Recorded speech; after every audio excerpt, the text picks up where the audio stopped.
देखिए, आज चुनाव प्रचार का अंतिम दिन है और आज शाम 5 बजे यानी कि भोपू का शोर थम जाएगा। हमारे साथ हैं उद्योगपति धर्मवीर जी, जिनके भाई की धर्मपत्नी चुनाव लड़ रही है मंजू चौकन जी बसपा की टिकट पर। धर्मवीर जी ने जिस तरीके से इस चुनाव को रोचक बनाया है, बसपा की एंट्री ने न कहीं राजनीतिक पार्टियों को पसीने आए हैं बसपा की एंट्री से, और हाथी की धमक कहीं ना कहीं परेशान किए हुए कई राजनीतिक पार्टियों को, उम्मीदवारों को। धर्मवीर जी हमारे साथ हैं। धर्मवीर जी ने जिस तरीके से पूरे चुनाव को मैनेज किया है, और आज आपको बता दें सर्कुलर रोड पर इनका रोड शो भी है, तो बसपा की एंट्री ने कहीं ना कहीं इस चुनाव को जो रोचक बनाया। सीधे एक बार बात करते हैं धर्मवीर जी, आपने बसपा की टिकट ला करके चुनाव को जो रोचक बनाया। देखिए जी, सबसे पहले तो मैं वीरों की भूमि रेवाड़ी के लोगों को हाथ जोड़कर नमन करता हूं, जिन्होंने हमें इतना मान और सम्मान दिया। जगह जगह के फूल मालाओं से, लड्डुओं से और हर तरह से हमें हमारा स्वागत किया, और हमारा जो हमें इन लोगों की टक्कर में लगे खड़ा कर दिया। जब हमने चुनाव शुरू किया था, जब चुनाव की डेट आई थी, तो लोग हमारे पास आए थे, हमारे जो दोस्त हैं, यार हैं, मित्र हैं, उन्होंने कहा था कि हम भी चुनाव लड़ेंगे, क्योंकि जो रेवाड़ी में है हमारे कोई काम नहीं होते जी। हमारे जो यार दोस्त हैं, किसी का कोई काम नहीं होता। एक एक आदमी हैं, छोटी छोटी चीज़ों के लिए लोग चक्कर काटते रहते हैं। तो सभी ने कहा कि चलो हम चुनाव लड़ेंगे, तो सबने मिलजुल कर नाम प्रस्ताव कर दिया। हमारे छोटे भाई की मिसेज मंजू चौकन जी को हमने चुनाव के एक बहुत ही पढ़ी लिखी योग्य उम्मीदवार हैं, जो आप देख भी रहे हैं जगह जगह वो अपने दम पे, अकेले दम पे पूरी लेडीज टीम को लेते हुए पूरी चुनाव उसमें सबसे ज़्यादा डोर टू डोर उन्होंने किया है। हर कोई ऐसा एरिया नहीं छोड़ा जहां वो नहीं गई हो, और उन्होंने वादा भी किया है कि जो एरिया छूट गया हम चुनाव के बाद एक एक घर में जाके सभी को एक एक को हाथ जोड़कर हम उनका आशीर्वाद लेंगे। कुछ समय कम था, कहीं नहीं पहुंच पाए, वहां बाद में जाएंगे, लेकिन जाएंगे ज़रूर, आशीर्वाद लेंगे। इसमें जो रोचक जो मोड़ आया वो आया कि जब हमारी बीएसपी पार्टी ने जब हमें देखा कि हमारे जो प्रचार चल रहा था, सारी चीज़ें थी, तो उन्होंने आके हमारे साथ मिलके उन्होंने कहा कि हम मिलके चुनाव लड़ेंगे। और जैसे ही हमसे बीएसपी जुड़ी तो हमारी ताकत कई गुना बढ़ गई। जैसे कि सभी को पता है, हमारे जो रेवाड़ी में जो बीएसपी जो एससी जो है वो एससी वोट 30 टोटल वोट का 30% वोट एससी है। तो इससे देखिए अपने आप ही एक अलग ही हमारी वो हो गई, एक हमारी खुद की ताकत थी हमारे भाई लोगों की। दूसरा जो बहुजन समाज पार्टी के साथ जुड़ने से हम एक मजबूत स्थिति में आज खड़े हैं, जिसका सभी को एहसास है कि हाथी आज जो चल रहा है अपनी चाल से सभी लोगों की धड़कनें बढ़ा रहा है, और धड़कनें बढ़ा रहा है। आपको बता दें आज शाम 5 बजे चुनाव प्रचार बंद हो जाएगा। आज 2 बजे सर्कुलर रोड पर ये अपना विशाल रोड शो करने जा रहे हैं। इससे पहले भी इन्होंने बाजार के अंदर डोर टू डोर यानी कि एक पूरा आपको बताएं शक्ति प्रदर्शन दिखाया था, किस तरीके से बसपा ने डीजे की थाप पर, वो भी हमने आपको दिखाया था लाइव तस्वीरें। आपको बता दें इस बार चेयरमैन का जो पद है सीधा चुनाव उसका हो रहा है। अब तक पार्षद उसको चुनते थे, और उसी को लेकर के महिला सीट जब ये आई रेवाड़ी की, तो तमाम जो लोगों ने कहीं ना कहीं अपनी ताल ठोकी, जिसने मंजू चौकन ने इस बार अपनी धमक दिखाई और बसपा की टिकट ला करके कहीं ना कहीं चुनाव को जिस तरीके से मुकाबले में खड़ा कर दिया, कईयों के यानी कि पसीने छूटे हुए हैं।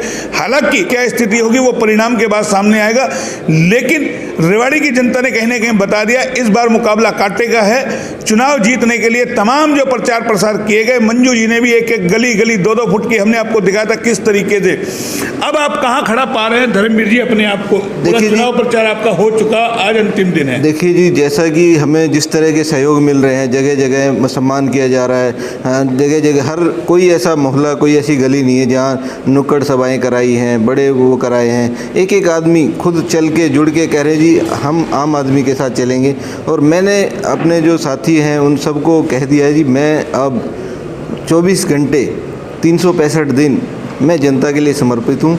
मेरे पास कोई भी भाई किसी भी टाइम आके कभी भी फ़ोन करे, मेरे लिए जो भी हो मैं उनके लिए हर समय तैयार रहूँगा। मेरा अब सब कुछ इस जनता के साथ है, और जनता ने जो मेरे को प्यार और जो ये दिखाया है मेरे पर, इसको मैं कभी ख़राब नहीं जाने दूंगा, और इनकी उम्मीदों पर पूरा खरा उतरूँगा, इनके लिए जी जान लगा दूंगा। और हर तरह से किसी का कोई काम मेरे लायक जो भी काम होगा हर तरह इनके तैयार साथ हर तरह से, यानी कि तमाम दावे किए गए, वादे किए गए, लेकिन कुर्सी पर मंजू चौकन जी को बैठना है।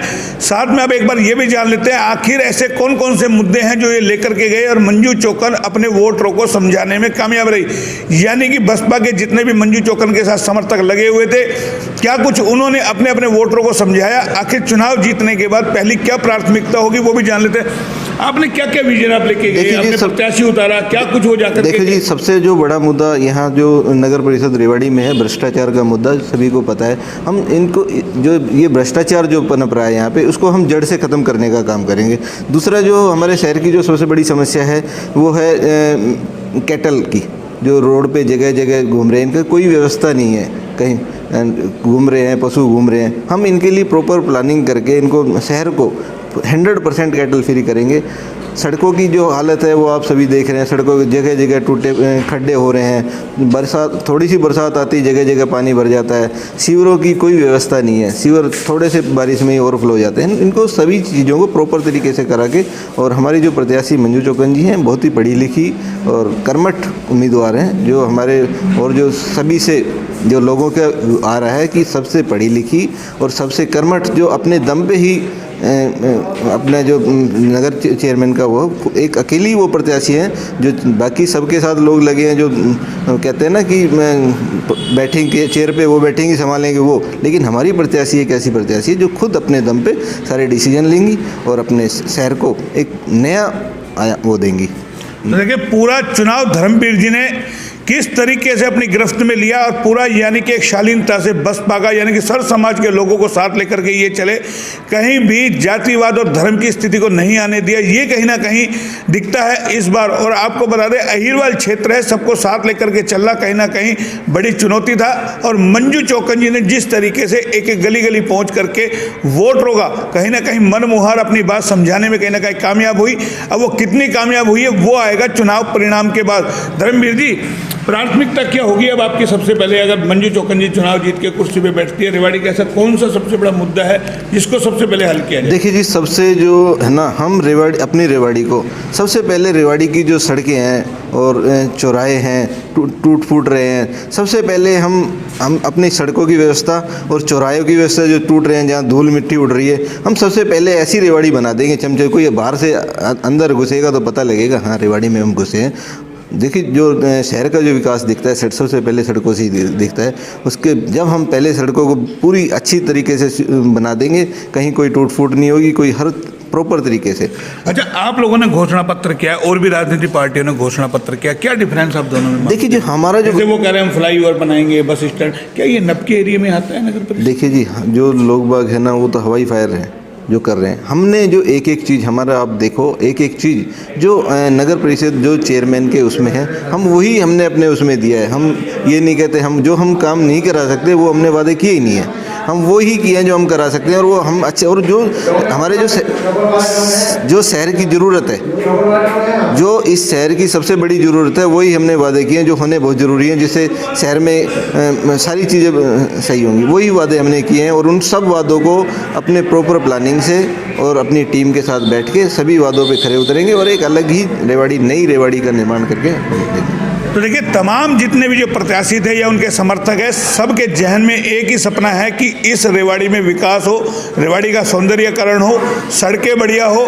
बाहर से अगर जब हम आ रहे हो, रेवाड़ी में एंटर हो रहे हो, तो वो बताए कि हाँ अब हम रेवाड़ी में घुस गए हैं। तो तमाम जो है जितने भी प्रत्याशी है, समर्थक है, चुनाव प्रचार के दौरान इन मुद्दों को लेकर के चले। हालांकि बार बार आचार्य न्यूज़ ये बता रहा है कि आज चुनाव प्रचार थम जाएगा, लेकिन हम एक तीखा सवाल फिर इनसे करेंगे, आपको वोट क्यों दे रेवाड़ी की जनता? देखिए, मैं एक आम किसान का बेटा हूँ, एक मजदूर का बेटा हूँ, है ना, एक मेहनत कश का बेटा हूँ। तो मैं तो अपने जो सभी किसान भाई, मेहनत कश भाई, दुकानदार भाई, उन सबसे यही अपील करता हूँ। देखिए जी, मैं आपके बीच में रहा हूँ, है ना, आपकी समस्याओं को मैंने बहुत करीब से देखा है। तो जो आदमी समस्याओं को, चीज़ों को करीब से देखता है, वो ही समझ सकता है कि एक्चुअल में दर्द है। लोगों के परेशान है लोग, सफाई वाले की व्यवस्था कोई नहीं है, लोगों ने अपने घरों में ही लगा रखे जो परिषद से जो सफाई लेकिन कर। सवाल ये उठता है जिस तरीके से अतिक्रमण और अवैध निर्माण है जी। उससे आप निपटेंगे कैसे? क्या आपको नहीं लगता ये एक ऐसी समस्या है जो बेकाबू है, निपटना किसी भी चेयरमैन पद के लिए क्या विधायक तक के लिए आसान नहीं है? देखिए जी, ऐसा कुछ नहीं है। देखो साथ बैठ के हम ना लोगों से बातचीत करके गलत काम जो है वो नहीं होने देंगे। कोई भी अवैध निर्माण है चाहे कोई भी है, हम उसकी प्रॉपर तरीके से चीज़ें मॉनिटरिंग करेंगे जो सही है। आपको पता है कई सारे बड़े बड़े मार्केट बने हैं रेवाड़ी के अंदर जिनमें एक एम्बुलेंस तक नहीं घुस सकती, वो मार्केट तैयार हो गए, क्या उन पर कोई कार्रवाई होगी अगर आप चुनाव जीत के जाते हैं तो? देखिए जी, सारी चीज़ों की मॉनिटरिंग करके जहाँ भी लोगों को, सबसे पहला जो हमारा काम है कि लोगों को असुविधा ना हो, लोगों की जो चीज़ लोगों को परेशानी का कारण बन रही है उन चीज़ों को हम प्रॉपर तरीके से कराएंगे। प्रॉपर तरीके से कराएंगे, आम जन का हर चीज़ का ध्यान रखा जाएगा। वोटर जो उम्मीद करता है उन उम्मीदों पर खरा उतरने का तमाम प्रयास किया जाएगा। ये थे हमारे साथ धर्मवीर जी, बेबाकी से जवाब दिया और हर तीखे सवालों का हमने जवाब इनसे मांगा है, क्योंकि अतिक्रमण और अवैध निर्माण और जिस तरीके से बड़े बड़े मार्केट खड़े हुए वो कहीं ना कहीं शहरवासियों के लिए जाम की समस्या जो कई सारी है उनसे निपटने के लिए सीधा सीधा इन्होंने संदेश दे दिया, बैठ करके रोड मैप उसका बनाया जाएगा, किस तरीके से उससे निपटा जाए। ये थे हमारे साथ धर्मवीर जी। चुनाव परिणाम के बाद एक बार फिर हम इनसे रूबरू होंगे। कैमरा पर्सन पंकज के साथ मोहनलाल, HR न्यूज़ रेवाड़ी।